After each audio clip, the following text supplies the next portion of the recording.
अस्सलाम वालेकुम। आप देख रहे हैं प्रोग्राम खबर ये है। मैं हूँ शाजिया ज़िशान। प्रोग्राम में मेरे साथ हैं सईद काजी और इस्लामाबाद से हमारे साथ हैं रऊफ क्लासरा। नाजरीन, कराची में 24 से 48 घंटों में ऑपरेशन शुरू हो जाएगा। रेंजर्स को फ्री हैंड देने और इनका इख्तियारात को बढ़ाने का फैसला किया गया है। वज़ीर आज़म नवाज शरीफ की तीसरी हुकूमत और कराची में तीसरा ऑपरेशन शुरू होने वाला है।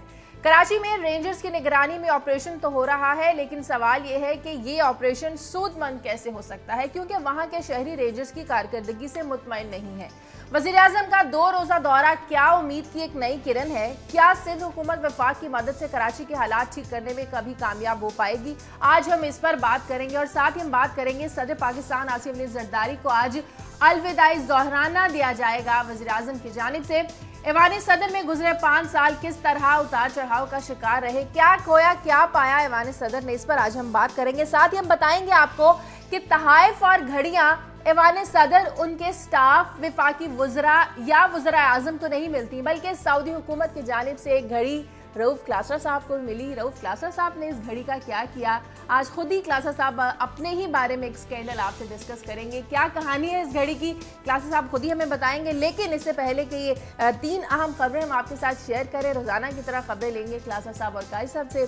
जी काजी शाजिया, मैं शुरू करूंगा शाम के मसले पे, क्योंकि एक शो डाउन होने वाला है। G20 की आज मीटिंग है जहां पे प्यूटन और ओबामा आमने सामने होंगे और किस्मत का फैसला होगा उन बदनसीब शामियों का जिन पे बम बरसाए जाएंगे या नहीं। मगर इसके साथ में जो अहम बात है जो हमारे साथ रिलेट करेगी ये समझने के लिए कि ये ताकतें इन मुल्कों के साथ क्या करती हैं और क्यों करती हैं, मैं ख़ास तौर पर बात करूँगा कि असल शाम में ऐसा क्या है, क्या नज़ा है, क्यों अजाब बनी हुई है शाम के अवाम की ज़िंदगी, और वो स्टेक्स क्या है, वो दिहाड़ी क्या है जो एक लगाना चाहता है या दूसरा, ये पैसों का क्या खेल है और अवाम इसमें कैसे पिस जाते हैं, इस पर बात करूंगा। और फिर डेट हमें मिल गया, कर्जा मिल गया हमें IMF की तरफ से, इस पर मैं लंबी बात नहीं करूंगा। मैं 5, 6, 7 फिगर नाज़रीन के साथ हम शेयर करेंगे ये कर्जे की क्या कहानी, और फिर इन फिगर्स की रोशनी में कोई भी अपनी राय इंसान बना सकता है। और साथ एक पैकेज शेयर करेंगे कुछ मजलूम अंधे लोगों का, उनकी स्टोरी पहले भी एक दफ़ा हम कर चुके हैं, क्या बीती उन पे और क्या बीत रही है उन पे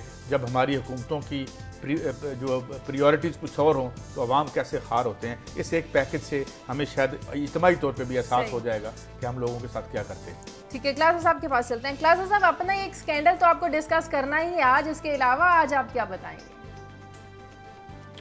बिल्कुल शाहजहा, बड़ा इंटरेस्टिंग सा स्कैंडल है जो मेरा अपने बारे में ही है। घड़ी तो मैंने जमा करवाई थी 1,20,000 रुपए की जाके कैबिनेट डिवीजन में। तो फर्दर अब मैंने कुछ जाके 2-3 साल बाद इन्वेस्टिगेट किया कि जो घड़ी मैंने जमा करवाई थी कैबिनेट डिवीजन में सरकारी ये ख़जाने में, तो वो घड़ी किधर की है, कौन सा अफसर उसको ले गया है और कितने पैसे दे के ले गया है, और मेरे खाते में लिख दिया गया है कि ये क्लासरा साहब ले गए। वो तो डिटेल आपके साथ सेंसेशनल आपके साथ शेयर करेंगे कि कैबिनेट डिवीजन में कितने बड़े पैमाने पर लूट मार जारी है। और साथ में जो बड़ी एक स्टोरी अभी ये कराची के इशू पे आपके साथ शेयर करेंगे कि DG रेंजर्स ने जो वहाँ पे इनको ये ब्रीफिंग दी है, उन्होंने कौन कौन से बड़े दावे किए हैं उसमें, और उन्होंने क्या बताया है वज़ीर आज़म को और चौधरी निसार अली खान को कि हम 3 दिन में क्या कुछ कर सकते हैं अगर आप हमें कुछ पावर्स दें। वो इनसाइड आपके साथ स्टोरी शेयर करेंगे। और तीसरी एक फॉलोअप स्टोरी आपको याद होगा कि हम लेमिनेशन स्कैंडल जो है, पासपोर्ट लेमिनेशन स्कैंडल को हम फॉलो करते आ रहे हैं। आज सुप्रीम कोर्ट ऑफ पाकिस्तान में उसकी फिर एक दफ़ा हेयरिंग हो रही है और बड़ी सेंसेशनल किस्म की डिटेल सामने आने वाली है कि लेमिनेशन स्कैंडल में कौन कौन बड़े बिग गन्स और मगरमच्छ उसमें शामिल हैं और उनका क्या फ्यूचर है, और सुप्रीम कोर्ट ऑफ पाकिस्तान कैसे उसको परसू कर रही है। तो ये चीज़ें आपके साथ शेयर करेंगे। ठीक है क्लासरा साहब, लेकिन अभी आपने बात की कराची के हालात की, इसी पर ही आज हमारी मेन स्टोरी है, इसी पर बात कर लेते हैं। रेंजर्स को कराची में फ्री हैंड देने और इनके इख्तियारात बढ़ाने का फैसला किया। सब जानते हैं कि कराची में रेंजर्स उस वक्त से तैनात है जब कराची में तलबा तंजीमों में जब थे लड़ाइयाँ और झगड़े बढ़ना शुरू हो गए। रेंजर्स को इजाफी इख्तियारात भी दिए गए, इनकी वहाँ तादाद भी बढ़ाई गई, लेकिन जो कारकर्दगी थी वो बहुत मायूस कुन थी। क्या एक और चांस जो है वो वहाँ पर कराची में अमन लाने की तवक्को की जा सकती है? हाँ शायद इसमें 2-3 इसमें ये आरा सामने आ रही हैं। आज भी मैं देख रहा था तो कुछ साबिक जो पुलिस कॉप्स हैं वो इस चीज़ पे खुश नहीं है जो कल कबीना में प्रोसीडिंग हुई हैं, और उसके बाद जो कुछ बताया गया है पाकिस्तान के लोगों को, उनका यह ख्याल है कि ये स्टेप आपका ठीक नहीं है। जो रेंजर्स को आपने पावर्स दी हैं इससे मसाइल हल नहीं होंगे। उसकी उनके पास रीजनिंग भी है कि रेंजर के पास कराची पूरे 2-2.5 करोड़ का शहर है, उनके पास डिटेल नहीं है, इतने ग्रास रूट लेवल पर इंफॉर्मेशन नहीं है कि कौन कहाँ रखता है, ये कौन भत्ते में मुलविस है, अगवा में मुलविस है या टेररिस्ट एक्टिविटीज़ में मुलविस है।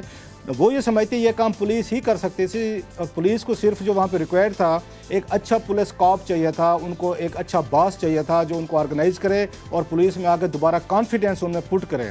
वो ये समझते हैं कि रेंजर से इतना जल्दी ये काम होने वाला नहीं है और ये बैक फायर कर सकते हैं कि अगर रेंजर वहाँ पे नाकाम रहती है तो इसका जो आउटकम है, फॉल आउट है, वो उनको अच्छा नहीं लग रहा। और प्लस वो ये कहते हैं कि पुलिस जो इस वक्त डिमोरलाइज्ड हो चुकी है आपकी, उसकी मेन रीज़न ये है कि 95-96 का जो ऑपरेशन हुआ था उसमें 100 से ज़्यादा पुलिस वाले जिन्होंने आके शिरकत की उनको एक एक करके बाद में जब जना मुशर्रफ की हुकूमत आई और कराची की पार्टी उनके साथ मिली और फिर ये भाईचारा शुरू हुआ, तो 100 से ज़्यादा जो वहाँ के उस वक्त ये पुलिस के लोग थे जिन्होंने इस ऑपरेशन में शिरकत की थी, उनको एक एक करके मारा गया।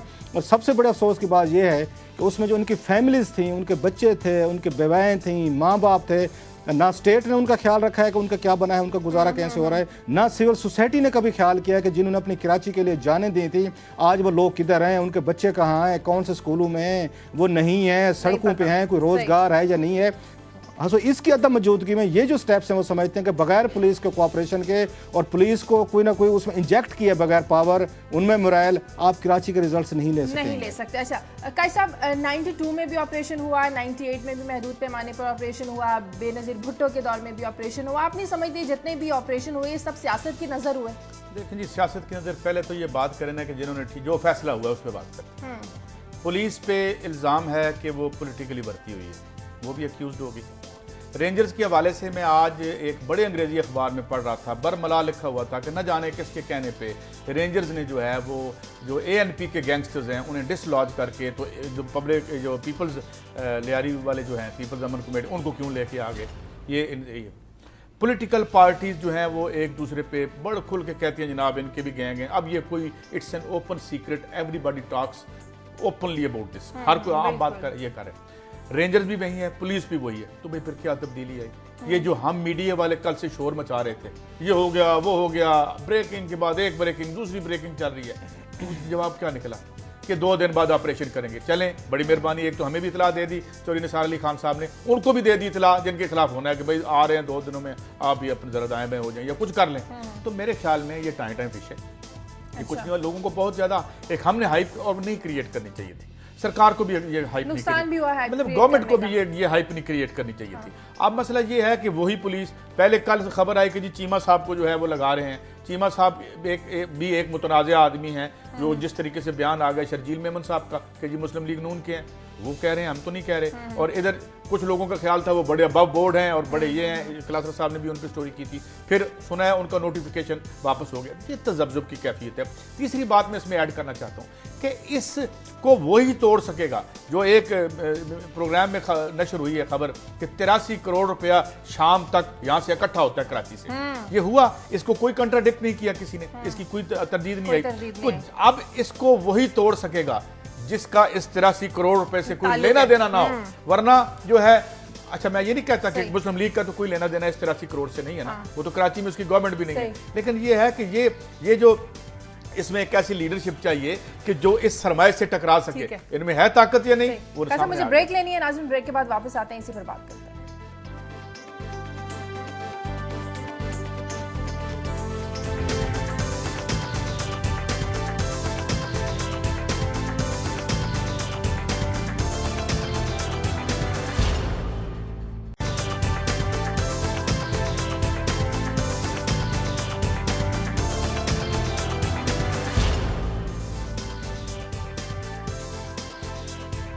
ब्रेक के बाद खुशामदीद। कल नाज़रीन ब्रीफिंग में DGISI ने कहा कि भत्ताखोरी में सियासी जमातों के कारकुन मुलविस हैं।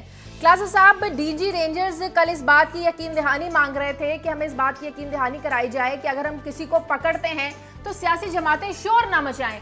सियासी जमातें अगर ये नहीं मानती कि उनके कारकुन भत्ताखोरी, टारगेट किलिंग और अगवा बराए तावान में मुलविस हैं, तो फिर वो शोर क्यों मचाते हैं? शायद ये बड़ा अहम सवाल है जिस पर पूरा मुल्क इस वक्त हैरान भी है कि जो भत्ताखोर हैं, टारगेटेड किलर्स हैं, जब उनके खिलाफ ऑपरेशन होते हैं, सबसे ज़्यादा जो पॉलिटिकल फेस है, मैं तो ये कहूँगा ये हमारे पॉलिटिशियन जो हैं कराची के मोस्टली ये गैंगस्टर का पॉलिटिकल ये फेस हैं। दुनिया भर में जितने भी हम देखते हैं दहशतगर्द हैं, एक उनका अस्करी विंग होता है, एक उनका ऑपरेशन विंग होता है, एक प्लस उनका एक पॉलिटिकल फेस होता है जो बड़े अच्छे तरीके से आएंगे, एक्सप्लेन करेंगे, उनकी मजबूरियां बताएंगे, उनकी जस्टिफिकेशन देंगे। जैसे हमने तालिबान के केसेस में देखा है कि तालिबान का काम बंदे मारना है, उनके और उनका अपॉलोजिस्ट मौजूद है पाकिस्तान में जो कॉलम भी लिखेंगे, जो टीवी पे भी आएंगे और आके लोगों को बताएंगे कि जनाब कितना बड़ा जुल्म हो रही है इनके साथ हो गया, क्योंकि वहाँ पे ड्रोन का हमला हो गया इसलिए उन्होंने जाकर कराची, लाहौर, इस्लामाबाद में तरह बंदे मार दिए। ये जस्टिफिकेशन देते हैं। सेम कराची के साथ यही कुछ होता हमें नज़र आ रहा है कि हर पार्टी के गैंग्स बना ली हैं, उनसे भत्ते लेते हैं, वो इनके पैसे देते हैं और कराची के शहरों से अगवा करके माल निकाल के बटोर को इनको भी देते हैं, खुद भी रखते हैं और ये आके हुकूमतों में आके उनको डिफेंड करते हैं, प्रोटेक्शन देते हैं। जो बात आपने की DG रेंजर्स की, कि मुझे मेरे सोर्सेज ने बताया, मेरी कुछ बैकग्राउंड यहाँ पे कुछ टॉप के अफसरान से मुलाकातें हुई हैं, तो मैंने उनसे पूछने की कोशिश की है कि कराची में हो क्या रहा है, इस पर लॉ इन्फोर्समेंट एजेंसीज इस पर क्या कहती हैं, उनका क्या टेक है। उन्होंने बड़े इंटरेस्टिंग किस्म के इंकशाफात किए हैं कि कुछ दिन पहले चौधरी निसार अली खान साहब की मुलाकात हुई थी DG ranger general Rizwan Akhtar से और उन्होंने इनको ब्रीफ किया था कराची के मामले पे कि कराची की सिचुएशन है क्या। तो बातों बातों में उनसे चौधरी निसार अली खान ने पूछा कि अगर आपको ऑपरेशन करने का कहा जाए आप कितने दिनों में कराची का ऑपरेशन कर सकते हैं। तो उन्होंने कहा कि हम 3 दिन में ये ऑपरेशन कर सकते हैं। अच्छा। तो मेरे जराए कहते हैं कि चौधरी निसार अली खान साहब इस पर हैरान रह गए। शायद उन्होंने कहा कि मैंने ये सही सुना नहीं। उन्होंने कहा जनरल साहब आपने क्या कहा। उन्होंने कहा मैं ये कह रहा हूँ कि 3 दिनों में हम कराची को क्लीन कर सकते हैं फ्रॉम द टेररिस्ट। इसके बदले हमें सिर्फ आपसे 2 चीज़ें चाहिए, उनका जो कहना था। एक तो उन्होंने ये कहा कि हमारे पास कोई पावर्स नहीं है किसी को गिरफ्तार करने की, अरेस्ट हम नहीं कर सकते, इसलिए हमें पावर्स दी जाए कि जिन मुल्जमान के खिलाफ हम ऑपरेशन करेंगे हम ही उनको गिरफ्तार करेंगे और हमें गिरफ्तारी के हमें पावर्स होनी चाहिए, नंबर 1। दूसरा उन्होंने तो ये कहा कि जब रेंजर्स जहाँ पे ऑपरेशन शुरू करेगी हमें किसी वजीर का फ़ोन नहीं आएगा, हमें किसी सफ़ीर का फ़ोन नहीं आएगा, किसी वजीर आज़म का नहीं आएगा, किसी वजीर आला का नहीं आएगा, बिल्कुल हमारे काम में कोई मुदाखलत नहीं होगी। अगर ये 2 काम आप कर सकते हैं, अगर हमें पावर्स दे सकते हैं तो हम कराची को साफ़ करके देने को तैयार हैं। और इसीलिए जो नवाज शरीफ साहब ये बातें कर रहे थे कि हम ये रेंजर्स को इख्तियारात देने की बात कर रहे थे या कैबिनेट ने आके उनको वो दी हैं, पावर्स दिए हैं, ये बेसिकली DG रेंजर्स की चौधरी निसार अली खान से मुलाकात हुई थी और वो मुलाकात के जो उनका मतलब ये हुआ कि माजी में इन्हें इस तरह के दबाव का सामना रहा है। अब शाहजहां इसमें कौन सा अब इसमें सीक्रेट रह गया है कि अब इसमें हैरान हूँ कि कौन सी पॉलिटिकल पार्टी है जिसने कराची के लोगों की जिंदगी को अब ना उनका जीना हराम कर दिया। इसलिए कलातर साहब मेरी तो कैफियत वो जिस मुझे याद आता है, अल्लाह सबको महफूज रखे, कि जब वो आखिरी स्टेज कोई मरीज हर जगह से घूम फिर के आ जाता है ना, तो कोई कहता है फलां हकीम के पास चले जाओ, फलां जगह एक चश्मा है वहाँ पानी बड़ा अच्छा मिलता है। मुझे ये लगता है कि ये जितने हमारे पास ज़राए हैं इसको दुरुस्त करने के, एक बेबसी का आलम है। और जो कराची इसमें सबसे तकलीफदेह बात यह है कि जो कराची की महकूम आबादियाँ हैं जो मेहनत मजदूरी करते हैं या वहाँ जायज़ पैसे कमाते हैं, वो अपनी ज़िंदगी बचाने के लिए, अपनी नौकरी बचाने के लिए, अपने कारोबार बचाने के लिए ये इनको पैसे देते रहेंगे जब तक पॉलिटिकल लीडरशिप एक विल के साथ जो सियासत को एक मुकद्दस फरीज़ा समझे और लोगों की डेस्टिनी को तब्दील करने का जरिया है, पैगंबरों का पेशा है, ये ठगों का पेशा नहीं है, ये बत्ता लेने वालों का पेशा नहीं है, ये पैगंबरों का पेशा है। जब तक इसकी वो जो असास जो है वो रेस्टोर नहीं होती, ऐसे लोग नहीं आते। मेरे ख्याल में हम सफर करते एक कॉलर है अमेरिका से, हसनैन। एक और जी क्लास ऑफ कॉलर ले लें। Hello ji please. अस्सलाम जी वालेकुम सलाम जी, मैं हसनैन बोल रहा हूँ ह्यूस्टन से। मेरा क्लासा साहब से सवाल है। जी बोलिए। यहाँ बैठ के देखते हैं हम खुद ही इन पॉलिटिशियंस को इलेक्ट करते हैं, नवाज शरीफ हों या जो भी हों, इन सबको हमने खुद ही इलेक्ट किया, दोबारा आजमाए हुए लोग हैं और फिर हम खुद ही रोते हैं। तो मतलब मसला क्या है, मेरी समझ में कभी भी ये नहीं आता कि जब हम खुद ही इनको सिलेक्ट करते हैं, इलेक्ट करते हैं, फिर बाद में रोते हैं, तो गलती किसकी है, हमारी है या इन पॉलिटिशियंस की? आजमाए हुए शख्स को बार बार आजमाना जिम्मेदार कौन है? ठीक है, बहुत शुक्रिया जी। क्लासेस अब किसकी गलती है? बड़ा यह हसनैन साहब ने बड़ा मुश्किल सवाल किया, इसमें कोई शक नहीं है। बात यह है कि यही लीडरशिप आती है, हमारे साथ दावे करती है, वादे करती है। जैसे हम यहाँ पे कहते रहते हैं कि नवाज शरीफ साहब की पार्टी थी, तो इन्होंने अपने आप को इस तरह पोर्ट्रे किया था लोगों के सामने, शायद पीपल्स पार्टी भी नाअहल है, निकम्मी है। दूसरी जमात इमरान खान साहब की पार्टी पर एतराज़ लगाया था कि ये इस काबिल नहीं है, नए लोग हैं, डिलीवर नहीं कर सकेंगे। इनका यह कहना था कि आप आजमाए हों को ना आजमाएं, जो पहले ऑलरेडी पावर्स में रहे हैं, जिनको तजर्बा है, उनको आजमाएं। और बड़े बड़े वादे भी हमने सुने, अभी काजी साहब की स्टोरी बताएंगे। ये कहते थे तैर लाहौती, उससे ये रिस्क से मौत अच्छी, और आज जाके $7 अरब भी ले हैं उसे IMF से। सो लोग जो हमारे हैं, हमारे मेमोरी लैप्सेस होते हैं लोगों के, उसकी वजह से इनकी मेमोरीज हमारी इतनी अच्छी नहीं है कि लोगों को जो उनके दावे हैं वादे हैं उन पे आगे अमल कराया जा सके। लोग बेबस हैं, किधर जाए। फौजी रूल हम नहीं अफोर्ड कर सकते, जो कि नहीं होना चाहिए। ये पॉलिटिशियंस आते हैं, ये गैंगस्टर बन जाते हैं, ये भत्ते लेते हैं, ये टेररिस्ट पैदा करते हैं। मैं एक हसनैन साहब को जवाब देना चाहता हूं, चॉइस रह नहीं गई। मैं हसनैन साहब से सिर्फ इतना कहना चाहता हूं, आप हमें ना देखें, जहां आप रह रहे हैं ना, वहां पे 90% से ज्यादा लोग वही इलेक्ट होके वापस आते हैं।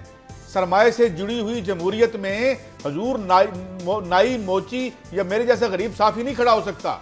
इसलिए यहां भी वही निजाम है, वही लोग हैं जो क्वालिफाई करते हैं इलेक्शन के लिए, वही हमारे सामने। हम ये बहस मेरे ख्याल दोबारा नहीं छेड़ें, मगर ये अगर इर्द गिर्द अपने सिस्टम को अमेरिका में देख लें, उन्हें जवाब मिल जाएगा। लेकिन उनका जो दिल है वो पाकिस्तान के साथ जुड़ा हुआ है, लेकिन जवाब देते दुरुस्त हमें ढूंढने चाहिए ना। जी क्लासेस साहब आगे बढ़े, क्या कुछ कहना चाहेंगे?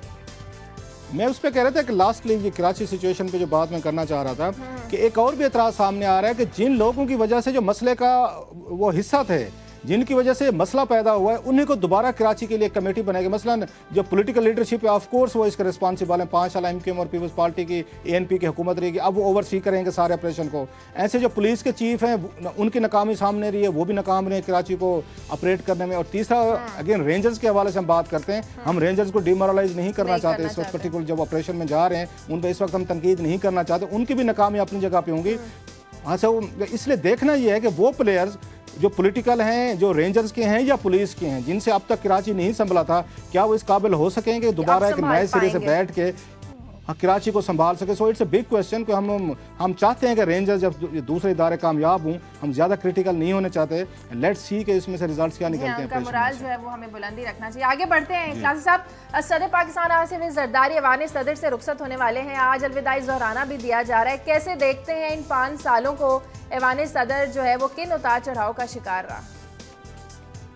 एक तो हमने पहले बहुत बड़ी स्टोरी शेयर की हुई है, लोगों को बताया हुआ कि 5 साल जो ऐवान सदर में रहे हैं, उन्होंने 15 करोड़ रुपए के उन्होंने वो लिए थे, तहफ लिए हैं, जो बिल्कुल उनके अहदे के साथ, उनके साथ ही ऐवान सदर से। एक तो ये बहुत बड़ी अचीवमेंट थी सदर साहब की। अच्छा, ये फिर उनका स्टाफ था सदर साहब का, अचीवमेंट 15 करोड़ रुपए के ये तहफ ले जाना, घड़ियाँ, तोपें, गन्ने, खंजर, उसमें कलीने, उसमें वॉचेस, बला बला लंबी लिस्ट है जो हम आपके साथ ऑलरेडी इस प्रोग्राम में शेयर कर चुके हैं कि 15 सालों। अच्छा, उसके बाद बुलेट प्रूफ मर्सिडीज गाड़ियाँ भी तोहफे मिली हैं, BMW भी मिला, बड़ा कुछ मिला है, एक लंबी लिस्ट है।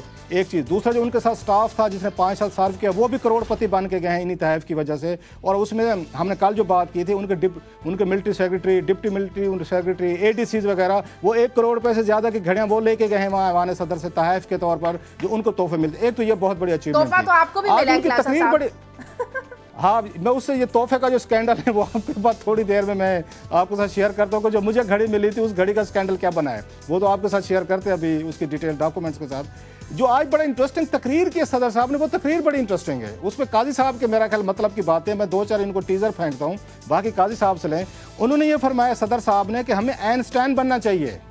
अब ये पता नहीं उनके क्या मुराद है कि आइंस्टाइन वो किसको बनाना चाहते हैं, अगर खुद नहीं बन सके तो पार्टी को बनाना चाहते हैं, क्या क्या है। अच्छा, दूसरी बड़ी उनकी एक अहम चीज़ थी जो उसमें सदर साहब ने फरमाया है, उन्होंने कहा जो वज़ीर आला सिंध है इंतहाई काबिल आदमी है, इवन बेनज़ीर भुट्टो साहबा भी वो सियासत नहीं कर सकी थी, वो रिजल्ट नहीं ले सकी थी सिंध में जो वज़ीर आला कैम अली शाह ने लिए। सो बेनज़ीर भुट्टो साहबा से जो बड़ा लीडर बन गया है वो कैम अली शाह साहब बन गए हैं। वो क्यों बने हैं, वो उसमें ऑब्वियस उसमें उनके चीज़ें हैं। वो ये फरमाते हैं फ़ौज के ऑपरेशन के खिलाफ है, कराची में नहीं होना चाहिए, फ़ौज को नहीं आना चाहिए। और फिर जो इंपॉर्टेंट चीज़ जो उन्होंने कल कही है वो है कि हम स्विस ये केसेस से नहीं डरते, हम स्विस केसेस का फिर मुकाबला करेंगे। वो बिल्कुल ठीक कह रहे हैं, क्योंकि उस वक्त तक वो डरते थे जब तक $60 मिलियन स्विस बैंकों में पड़े हुए थे। वो $60 मिलियन वहाँ से शिफ्ट हो गए। अब स्विस हुकूमत भी जो करना चाहती है कर ले, जो पाकिस्तानी अदालतें उनका करना बिगाड़ना चाहती हैं वो भी बिगाड़ ले, और नवाज शरीफ साहब जो करना चाहते हैं वो कर लें। सो इन 5 सालों में उनकी मतलब कुछ बहुत सारे नेगेटिव चीज़ें भी हमें नज़र आई हैं और उस मेजॉरिटी रही है, लेकिन अच्छे स्टेप्स भी हैं। पीपल्स पार्टी क्लेम कर सकती है कि इनका मुश्किल दौर था, इसमें कोई शक है। टेररिज्म अपने अरूज पे था, बेनज़ीर भुट्टो मारी जा चुकी थी, अपनी पार्टी के अंदर क्राइसिस थे, उनको फेस करते रहे। अच्छा, एक उसको कोलेशन गवर्नमेंट को ये चला रहे थे, नवाज शरीफ साहब के पास तो एक मेजॉरिटी इनके पास नहीं थी। 5 साल पूरे किए हैं जैसे तैसे थे, करप्शन वाली मतलब करप्शन रेडल गवर्नमेंट थी। मैं इसमें थोड़ी सी बहुत सारे स्कैंडल है इनके सामने। क्लास साहब, मैं एक और, ये तो डायमेंशन है, ये तो सारे लेके जाते हैं, ये जितने पैसे भी लेके जाते हैं। एक और बहुत बड़ी शिफ्ट हुई पीपल्स पार्टी में, और जिससे पीपल्स पार्टी में सोच को रासख करने में जरदारी साहब का बड़ा किरदार था। दुनिया टीवी के ही एक इंटरव्यू में बताया खर साहब ने कि एक बहस हो रही थी जिस मोहतरमा बेनज़ीर भुट्टो शहीद साहिबा और इनके दरमियान कि सियासत में नज़रिया बड़ा होता है या पैसा बड़ा होता है। तो खर साहब ये फरमाते हैं, ये रिकॉर्ड में पड़ा हुआ है, जिसमें उन्होंने कहा कि बेनज़ीर साहिबा का ख्याल था आगाज़ में कि नहीं नज़रिया बड़ा अहम है, तो ये इनकी राय थी। तो बाद अज़ां अपनी सेकंड मुलाकात कोट करते हुए खर साहब ने कहा कि नहीं, बाद में मोहतरमा बेनज़ीर भुट्टो ने भी इनके साथ बकौल खर साहब के एग्री कर लिया। अब ये जो आखिरी मैं भी एक दफ़ा मुराद ये है कि साफियों के साथ इज्तिमाई कोई 1-to-1 मुलाकात नहीं थी, जिसमें जरदारी साहब के साथ यही बहस हुई कि जी आप इलेक्टेबल्स की सियासत कर रहे हैं, पीपल्स पार्टी की जो मीरास है वो इलेक्टेबल्स की नहीं है, वो नजरिए की सियासत है। खालिद चौधरी वहाँ पे बोल उठे और एक छोटा सा मुकालमा भी उनके माबैन हुआ, जिसमें उन्होंने एक इख्तलाफ राय उनका सामने आया एक फ्रेंडली माहौल में। तो बात यह कि वो जो शिफ्ट हुई, आज क्या पॉलिटिकल स्टैंडिंग है जरदारी साहब की, जब 5 साल की सदारत के बाद तशरीफ लेके जा रहे हैं, पीपल्स पार्टी कहां खड़ी है, इसका कल का मुस्तकबिल क्या है। आज मोहतरमा जो है आसफा साहिबा की भी एक मैंने तहरीर अभी मैंने उसकी हेडलाइन ही देखी थी कि शायद वो भी एक्टिव हों इसमें। तो क्या वो जो सियासत थी एस्टेब्लिशमेंट के साथ या एस्टेब्लिशमेंट के नजरियात के साथ, और दूसरी बात ये कि जो आपने ब्रेक लेनी है, और मैं आखिरी फिक्रा कहता हूँ कि जुल्फकार अली भुट्टो का भी एक फलसफा था, एक उसकी भी सियासत थी कि जो वो यहाँ से तोहफे नहीं लेके गए थे, और उनका लीडर आइंस्टाइन नहीं था, उनका लीडर ची गुवेरा था, उनका लीडर जो वो अपना लीडर जो है मार्क्स को कहते थे, अब हम आइंस्टाइन। तो ये शिफ्ट आया है, अब इसका नतीजा क्या निकला, आज पीपल्स पार्टी कहाँ खड़ी है, इसे देख कर अंदाजा लगा लें। नाज़रीन मुझे एक ब्रेक लेनी है, ब्रेक के बाद जब वापस आएंगे तो क्लासा साहब खुद ही अपना सऊदी हुकूमत की जानिब से दी जाने वाली घड़ी का स्कैंडल डिस्कस करेंगे एक ब्रेक के बाद।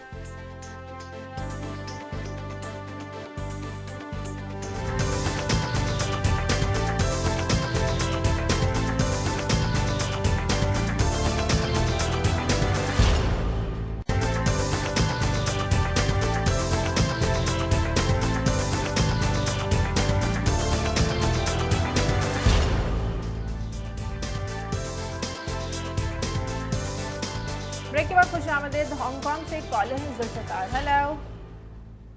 हेलो जी, अस्सलाम वालेकुम। जी वालेकुम सलाम जी, मेरा सवाल है खलाफा साहब से। जी जी हेलो जी जी बात कीजिए, क्लासा साहब सुन रहे हैं। जी अच्छा सर, बात ये है कि अगर आप लोग जैसे ये मीडिया वाले हैं, अगर ये सबको बता दें कि भाई कुछ ऐसे प्रोग्राम शुरू करें कि जितने भी ये कत्ल हो रहे हैं, चोरियां हो रही हैं, डाके पड़ रहे हैं, अगर इनके बारे में जो इस्लाम कहता है अगर वो हमें बताया जाए, जैसे कि आप रोजाना सेटमेंट करते हैं, तो क्या ये मुमकिन है कि नहीं है? मीडिया का भी कुछ किरदार है, अगर मीडिया ये बात करना चाहे, बताना चाहे, तो मेरा ख्याल है कि ज्यादा बेहतर होगा। ठीक है, बहुत शुक्रिया जुल्फकार जी। क्लासा साहब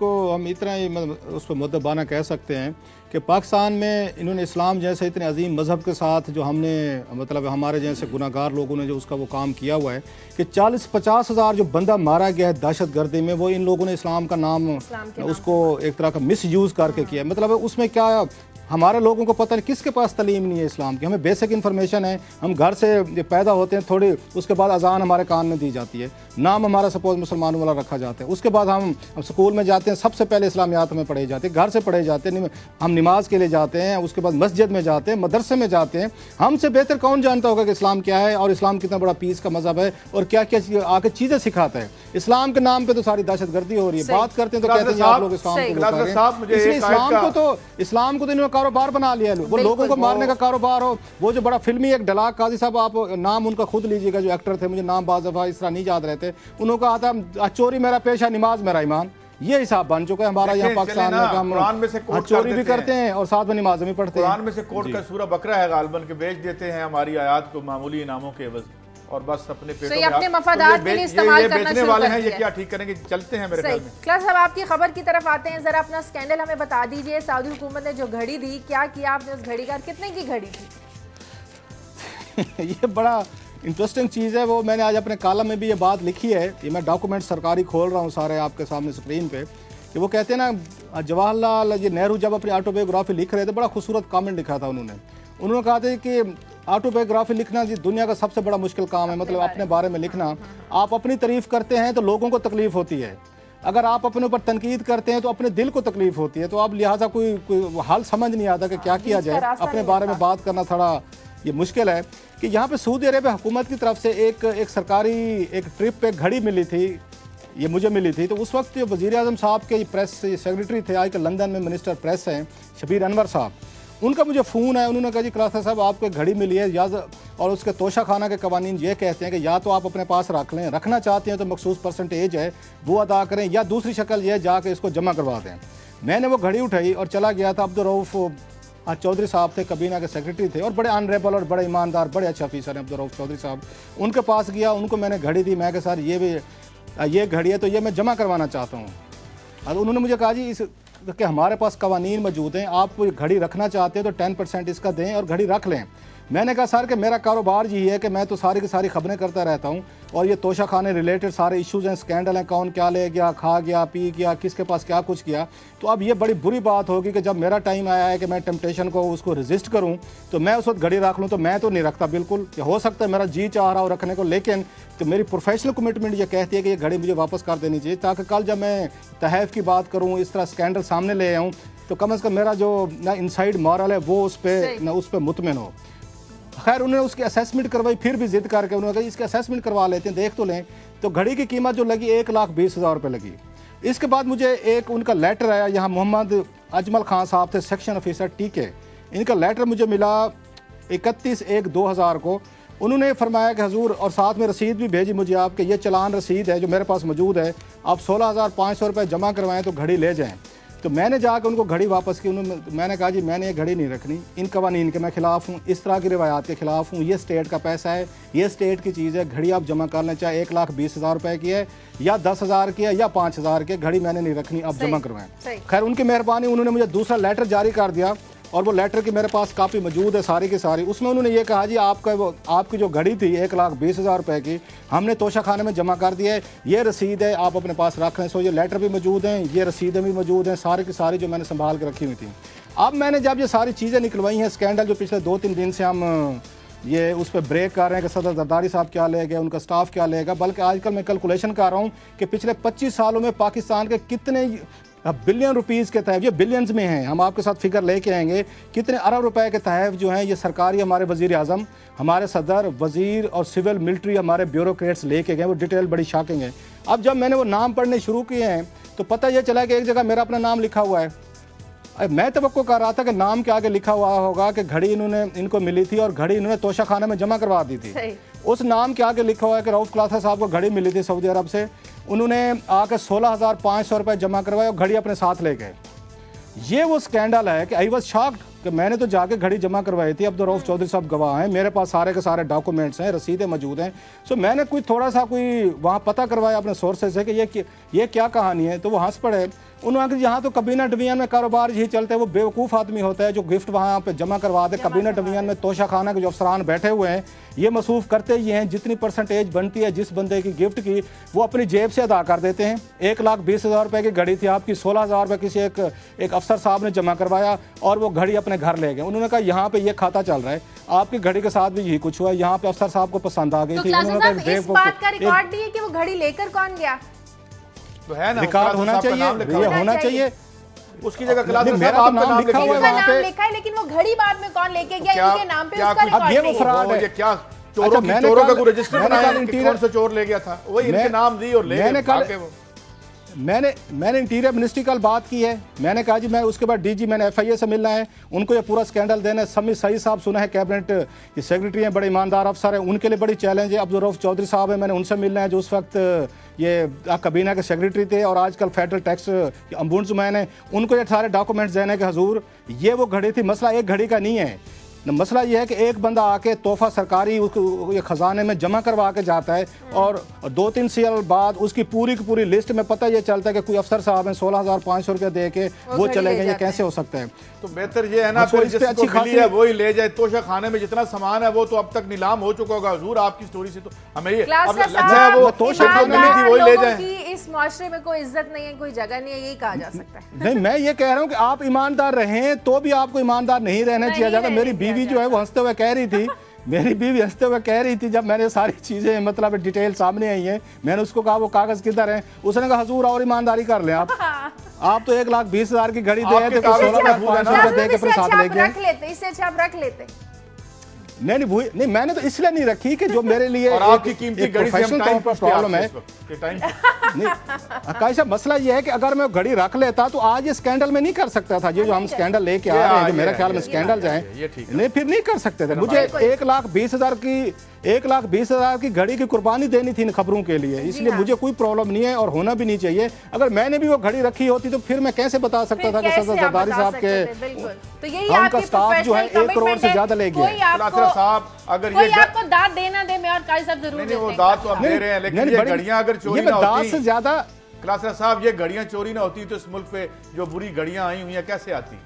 इसी तरह आई हैं ना। आप अंदाजा करें कि एक जिनका काम है वॉच डॉग, जिनका काम है कस्टोडियन है, वो कहते हैं ना जो बाढ़ जो है वो फसल को खाना शुरू हो गई है। कि अगर कैबिनेट डिवीजन में बैठे हुए अफसरान ये काम कर रहे हैं और कोई भी तोशे खाने में, मैंने उसमें लिस्ट देखी है, कोई बेकार चीज होती है तो जाके जमा करवा देते हैं जिसकी कोई जरूरत नहीं, तो वो समझते हैं कि अपना नाम लिखवाना 300 रुपए 500 जो है, मुझे लगता है तोशे का मतलब क्या होता है? तोशा खाने वाला भी होता है। तोहफे का मुझे मेरी उर्दू जरा अच्छी नहीं है, बताएंगे? तो मुझे लगता है ये तोशा कोई इसी तरह की चीज है, तो ये तोशे उठा के ले जा रहे हैं वो सारे जाने। मुझे ब्रेक लेनी है। नाज़रीन, प्रोग्राम में वक्त एक ब्रेक का, ब्रेक के बाद आएंगे तो कल सब की बहुत अहम खबरें जो आपके साथ शेयर करें।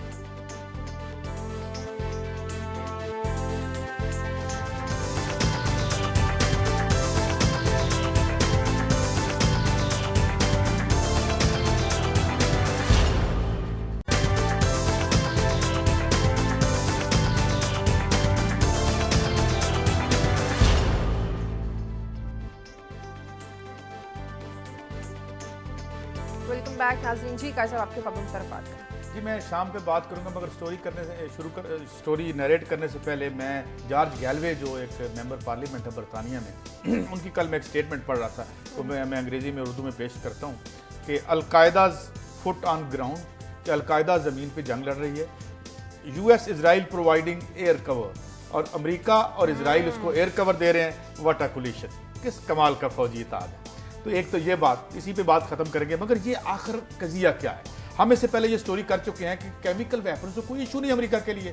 ये जो यूरेनियम डिप्लीटेड जो इराक में 3 गुना बढ़ गए हैं बच्चों में जो इंसिडेंस ऑफ कैंसर है, जिसकी UN रिपोर्ट छुपा रहा है, तो इसका मतलब ये तो फिर इशू क्या है? मैं मुख्तसरन अर्ज करता हूँ कि पूरी दुनिया में जो असले की जो बजट है वो तकरीबन $2.25 ट्रिलियन का, 1700-1800 अरब डॉलर का। इसमें से सबसे बड़ा हिस्सा अमेरिका का है, 40%, $700 अरब वो इस पर खर्च करता है, इस पे अपने मिलिट्री पे, और फिर रशिया और फिर दूसरे। फिर ये बहुत बड़ी दुनिया में मंडी है, इस मंडी में 30% शेयर अमेरिका का है, 26% रूस का है। अब क्या मसला है? इस सीरिया पे ये लड़ क्यों रहे हैं? इशू ये है कि दुनिया में ऑस्टेरिटी और इकोनॉमिक रिसेशन की वजह से जो बजट हैं सुकड़ रहे हैं उसके मिलिट्री के, और ये इंडस्ट्री थोड़ी सी रिसेशन में आ रही है, और अमेरिका में मिलियंस ऑफ लोग जो हैं वो एम्प्लॉयड हैं इस इंडस्ट्री में। अब इशू क्या है? दुनिया में सिर्फ 3 इलाके ऐसे हैं जहां पे असले की डिमांड बढ़ रही है। एक मिडिल ईस्ट है, एक नॉर्थ अफ्रीका है, और एक हम है साउथ अफ्रीका वाले, जिसमें हम भी पहले 5 मुल्कों में आते हैं। अब मसला ये है कि जो रूस है उसने 2003 से 7 तक 4.7 अरब रुपए का असला शाम को बेचा था। अच्छा, उसका एक और बहुत बड़ा क्लाइंट था जिसको फारग कर दिया, वो लिबिया था, वो उधर ईरान जो है जिस पे सैंक्शंस लगी हैं, वो अमेरिका रूस से 1.2 बिलियन का असला खरीदता था, वो 300 बिलियन पे आ गया। तो अब जो उनकी वॉर इंडस्ट्री है वो इस पे कब्जा इसलिए करना चाहते हैं कि ये थ्रेटन है, क्योंकि यूरोप में मुजाहरे शुरू हो गए हैं। बेल्जियम में मुजाहरा हुआ कि आप अपने असले की जो इम्पोर्ट है बंद करें, आप हमसे ऑस्टेरिटी करें, हमारी तनख्वाहों में कटौतियां कर रहे हैं, और असला खरीदी जा रहे हैं। किस काम के लिए खरीदी जा रहे हैं? तो ये मैं मुख्तसरन इसलिए मैंने आपको बताया कि ये बेसिकली, और रूस जो है वो अपने मसल एक्सपेंड कर रहा है, वो अपनी मिलिट्री इंडस्ट्री में और पैसे डाल के आगे बढ़ना चाहता है। और आखिरी मैं इसको कंक्लूड करता हूँ, और भी स्टोरीज हैं। आज D20 जो है, G20 की मीटिंग है जिसमें आमना सामना है प्यूटन का और ओबामा का, और प्यूटन ने कहा है कि अगर यूनाइटेड नेशन ये कहता है कि वहां कोई केमिकल वेपन्स नहीं है, वैसे ये खबरें आ चुकी हैं कि केमिकल वेपन्स सीरिया की सरकारी फौजों ने इस्तेमाल नहीं किए बल्कि अपोजिशन ने किए हैं, और उसको सऊदी अरब से लिंक बताया जा रहा है, BBC पे भी ये खबर चली है। तो वो ये कह रहे हैं कि अगर यूनाइटेड नेशन ने अलाउ ना किया और आपने हमला किया तो मैं जो मिसाइल डिफेंस सिस्टम है S-300 वो मैं उनको दे दूंगा। तो बात आखिर मैं यही कंक्लूड करता हूँ, एक तो वही जहां से जॉर्ज गैलवे से मैंने बात शुरू की थी कि अलकायदा की फौज लड़ रही है किससे? सीरिया से, और उसको कवर कौन दे रहा है? अमेरिका और इजराइल, और ये क्या कोलिशन है? और उसमें वही आखिरी बात कि सफर कौन कर रहे हैं? भले वो कराची के लोग हों, भले वो मिस्र के लोग हों, भले वो किसी जगह के लोग हों, वहां पे ऊपर दिहाड़ीबाज नीचे आवाम बर्बाद, उनके बच्चे। अब ये अगर बॉम्बिंग होती है तो ये बॉम्बिंग से आप जितनी बड़ी ह्यूमन मिजरी निकलेगी, तो ये सारी कहानी है। और हमारे यहाँ ये कहानी। क्लास साहब आपका इस पे टेक लेना चाहेंगे, उसके बाद आपकी खबर पे आते हैं, कुछ कहना चाहेंगे आप इस पे? नहीं, काजी साहब ने, मेरा ख्याल है काजी साहब ने बड़ा दरिया को कूजे में बांध किया, बड़े खूबसूरत बात भी की है, डिस्कशन भी की, और जिस तरह की कड़ियाँ इन्होंने मिलाई हैं, और पर्टिकुलरली मेरा ख्याल है पूरी दुनिया हैरान है इस चीज़ पे कि अलकायदा के खिलाफ वैसे यमन में, सऊदी अरेबिया में और पाकिस्तान में तो जंग लड़ी जा रही है अलकायदा के खिलाफ, और शाम में आप उनका लाइज बन चुके हैं। और सबसे बड़ी अहम बात यह है, जो अच्छी चीज़ है कि उन्हीं मुल्कों में से आवाज़ें उठ रही हैं। सबसे बड़ा मुजाहरा तो लंदन में हमने देखा है, वहाँ पे हुआ, या ये वेस्टर्न वर्ल्ड है वो मुजाहरा करे। हम तो बड़ी मुसलमानियत की बात तो करते हैं, लेकिन अल्टीमेटली हम उनको टांस भी करते हैं, यूरोपियंस को ये देखें वो जुल्म करते हैं, एग्रेशन करते हैं, लेकिन उनके लोगों में अच्छी चीज़ देखें कि सड़कों पर भी वो मौजूद हैं। उन्होंने ब्रिटेन को मजबूर किया कि आप इस जंग का हिस्सा ना बने, जो आप गलती अफगानिस्तान इराक में कर चुके हैं, शाम में ना करें। सो मेरा ख्याल काजी साहब ने जिस तरीके का लिंक्स जोड़े हैं कि ये अलकायदा के, अमेरिकन के, ये उनके लिए, यूरोपियंस के लिए भी बहुत बड़ी मेरा ख्याल है एक उनके लिए परेशान कुन बात होगी। अच्छा क्लास साहब, एक छोटा सा अगर आप इजाजत दें तो मैं एक पैकेज चलवाना चाह रहा हूँ कि ये जब इस तरह से आबादियों के साथ हम हशर करते हैं, तो अगर हमारे प्रोड्यूसर साहब हमारा वो पैकेज चलवाएं और हम दिखाएं कि ये क्या एक ह्यूमन एंगल, मैंने सुबह देखा तो बिल्कुल रोना आ गया। जी जरा दिखाइएगा हमें कि वो ब्लाइंड लोग कौन हैं, उनके साथ क्या बीती, उनकी जो है बहनों के साथ क्या बीती, और वो कहाँ खड़े हैं, अगर हम देख सकें फहीम भाई।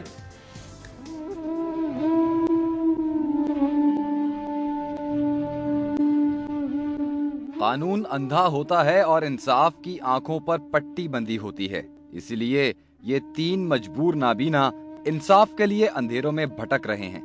दो बहनें ब्याहने के बाद समझते थे कि उनकी दुनिया रोशन हो जाएगी, लेकिन उन्हें क्या मालूम था कि मंशियात फरोशों के साथ ब्याही बहनों की जिंदगी ही नहीं, उन सब की जिंदगी मजीद तारीक और कर्बनाक हो जाएगी। मंशियात फरोशी और इस्मत दरी से इनकार की सजा बहनों को मार पीट और भाई के खून से दी गई। इंसाफ के लिए जब ये नाबीना थाने जाते हैं तो कानून के लंबे हाथ बंधे दिखाई देते हैं। मकामी MPA ये कहकर ठोकर मार देता है कि ना देते वोट। हमारे इलाके के MNA थे बिलाल यासीन साहब। बिलाल यासीन साहब को ये बात मैंने जब कही, डांट के मुझे कहा, अब्बा साहब आप तो हमें काम ही नहीं करने देते हैं, हम क्या करें इस हवाले से। स्टाफ को कहा गया कि इन अब्बा साहब को दफ्तर से बाहर निकाला जाए। इनकी जिंदगी खौफ के साए में गुजर रही है। वो अपना घर औने पौने दामों बेचने को भी तैयार हैं कि मौत से दूर भाग सकें, लेकिन उन्हें क्या मालूम कि इक़्तिदार और इख्तियार के नशे में अंधे लोग हर जगह मौजूद हैं, कहां तक भागेंगे। एक भाई जो देख सकता था वो जालिमों ने कत्ल कर दिया,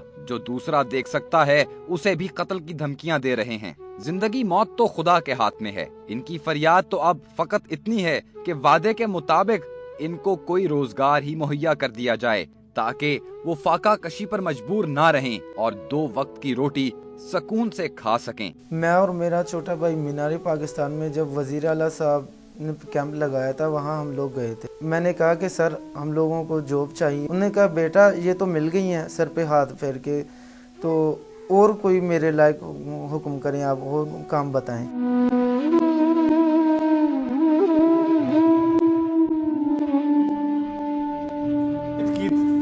ये स्टोरी हमने की थी, आपको याद होगा कि किस तरह वो मजबूर करते थे धंधा करने पे। उन्होंने अंधों ने अपनी बहन को कहीं ब्याह दिया, फिर जब उन्होंने नहीं बात मानी तो ये उनको कत्ल कर दिया उसको। और ये कहानी है, और ये है क्योंकि इसमें बल्कि क्लास साहब बिलाल यासीन के बारे में आपने सुना, वो कहते हैं कि हमें वोट ही क्यों दिया, धक्के दे के बाहर निकाल दिया। ये हाल है हमारे MNAs MPs का। मेरा ख्याल है हमारा प्रोग्राम, जहाँ तक मुझे भी फीडबैक है कि ये प्रोग्राम देखा जाता है और पंजाब हुकूमत में बड़े अच्छे अफसरान भी मौजूद हैं, और एक्शन लेते भी रहे हैं। देखते हैं हमारा प्रोग्राम, एक्शन लेते भी रहे हैं। हम उनसे तवक्को करते हैं कि इस तरह कम से कम लाहौर की एक फैमिली बेबस बच्चे, मुझे तो उन पे आ रहा, मतलब पूरी फैमिली को देख के आ रहा था किस तरह की सिचुएशन में ये लोग जिंदा हैं, कैसे 3 लोग वहाँ पे नबीना बैठे हुए हैं। और हमें सुनाते थे ये अपने शहबाज शरीफ साहब, और अच्छे काम भी किए होंगे शहबाज शरीफ साहब ने, जिनकी लिस्टें आती रहती हैं अखबारात में छपाते रहते हैं, कि अगर वहाँ पे दरिया के किनारे कोई कुत्ता भी भूखा मार गया तो मुझसे हिसाब होगा, जो हज़रत उमर की वो मिसाल देते थे। तो मिसाल मौजूद है। मेरा ख्याल है थोड़ा बिलाल यासीन साहब का हल्का करीब ही है, तो ज़रा चक्कर लगा के किसी को भेज दें, इस फैमिली की तो मदद कर ही सकती है पंजाब। अच्छा, इसमें एक और बात है कि ये 2 नाबीना है, ये जो 2 नाबीना है इंटर पास हैं, इन्होंने अपनी इस जो उज़र है या ये जो उनकी माजूरी है इसके बाद, और काजी साहब जुल्म ये है कि जुल्म ज्यादती ये है कि 2% कोटा होता है बकायदा ये मजदूर का, ये नौकरियों में। जी हाँ, इनसे वादा किया गया है, इनसे वादा किया गया कि हमें नौकरी दे दें उसी और बड़ी मजे की बात, उन्होंने कहा बेटा नौकरी तो मिल गई, बाकी कोई और बात बताओ। वो नौकरी मिल गई है, वो हम देख रहे हैं। सीएम साहब मसरूफ आदमी है, आज हम उनके नोटिस में ले आए हैं। हाँ जी, वो जिस तरह पहले हमारे किया हुआ वादा पूरा कर दें वो। और दूसरी तरफ रियासत के वसाइल कैसे यहाँ पे तबाह किए जा, लूटे जा रहे हैं, जैसे हमने पहले भी फॉलो करते रहे हैं कि आज स्कैंडल आ रहा है सुप्रीम कोर्ट ऑफ पाकिस्तान में, दोबारा हेरेंगे आज उसके 9:30 बजे। Lamination passport lamination scandal, 1 crore रुपए का स्कैंडल है कि जिसमें पासपोर्ट के महकमे वहाँ पे मकबूल गोंदल साहब जो डीजी रहे हैं, उन्होंने कैसे गलत तरीके से कुछ पार्टीज को फेवर किया था। अमेरिकन और फ्रेंच कंपनीज जो हैं इस वक्त पिछले 1 साल से वो लीगल बैटल लड़ रही हैं 1 करोड़ रुपए के प्रोजेक्ट के लिए। आज वजारत दाखिला भी है, इमिग्रेशन भी जाना है। ये एक और लेवल की स्टोरी है जो निगरान हुकूमत के दौर में एक स्कैंडल आया था। आज सुप्रीम कोर्ट में उसकी हेरेंगे, तो कल हम आपको उस पर इंशाल्लाह इसका फॉलोअप जो है वो डिस्कस करेंगे। दुआ करते हैं क्लास साहब के, दुआ करते हैं कि इस मुल्क को ये हुक्मरान तोशा खाना समीना बंद कर दें, अल्लाह ताला शायद हालात बेहतर कर दे। सही नाज़रीन, प्रोग्राम का वक्त खत्म हो गया। प्रोग्राम के लिए आप हमें फीडबैक दीजिए खबरें दुनिया TV.tv पर। कल तक के लिए इजाजत दीजिए, अल्लाह हाफ़िज़।